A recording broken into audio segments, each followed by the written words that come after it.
बऱ्याच दिवसाचं या कापडाकडे बघून असं वाटत होतं की याचं ब्लाऊज खूप सुंदर दिसेल. ब्लाऊज तर सुंदर दिसेल, पण हे घालायचं कशावरती? मग असा विचार केला की ब्लाऊज शिवून घेऊया आणि यावरती साडी जी आहे ती आपण स्वतः डिझाईन करूया.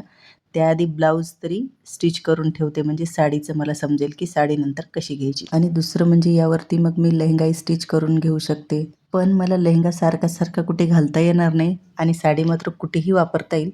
त्यामुळे जेव्हा कधी बाहेर जाईल तेव्हा थोडं लक्षात आणून साडी कशी घ्यायची हे मी नंतर ठरवते. आधी ब्लाऊजच स्टिच करून ठेवते. वेळ आहे तर करून घेते. बऱ्याच दिवसाचं हे कापड पडून होतं, मग म्हणलं आज याला कंप्लीट करूनच टाकूया.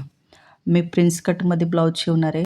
जास्त तर ब्लाऊज माझे बॅक ओपन असतात, पण याला मला बॅक साईडला नेट असल्यामुळं वेगळा गळा करायचा होता, म्हणून यावेळेस फ्रंट ओपन ठेवले ब्लाऊज. आणि त्यानंतर मार्किंग वगैरे टाकली.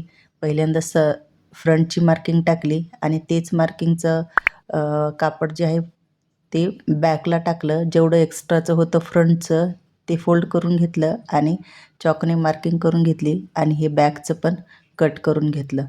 याच अस्तरासोबत हे अस्तर आहे सिल्कचं आणि कपडा येणार आहे वरती नेटचा. याखाली तुम्ही जर अजून अस्तर लावत असाल तर कॉटनचं अस्तर लावू शकता. तसंही तेवढाही फरक पडत नाही, कारण हे खूप जाड कापड आहे आणि काहीही फरक पडणार नाही.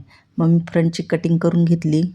गळा मला गोल नको होता, म्हणून थोडासा पानगळा शेप करून घेतला फ्रंट साईडचा. आणि आता ही अस्तरची कटिंग झाली आपली. आता मी मेन फॅब्रिकवर हे कपडा ठेवून तशी सेम कटिंग करून घेणार आहे. अस्तरची तर कटिंग व्यवस्थित झाली होती, पण आता नेमकं जी डिझाईन आहे ती नेमकी आपल्या फ्रंटवर येत नव्हती. म्हणजे कापड ठेवलं की अर्धं डिझाईन इकडं जायचं आणि अर्धं डिझाईन इकडं जायचं. शेवटपर्यंत ते डिझाईन मला पूर्ण कापडावरती आलंच नाही.